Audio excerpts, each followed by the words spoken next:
Question not 9.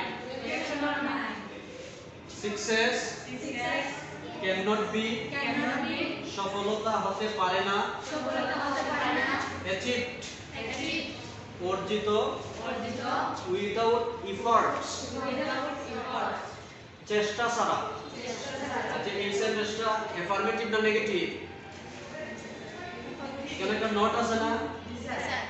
Not থাকলে এই সেন্টেন্সটা নেগেটিভ বোঝায়, ঠিক না? তাহলে আবার টেক্সচুয়েশন কি হবে? অ্যাফার্মেটিভ। যদি অক্সিলারি থাকে এখানে ক্যান আছে না অক্সিলারি, এটা হচ্ছে মডাল অক্সিলারি। এটা আমরা এখানে কি দিব? ক্যান। আর সাকসেস অর্থ সফলতা, এটা কি কোনো মানুষ? এটা একটা গুণের নাম। এটা আমরা এখানে কি দিব? এটার পরিবর্তে ইট দিব। এটা টেক্সচুয়েশনটা কি হলো? ক্যান ইট।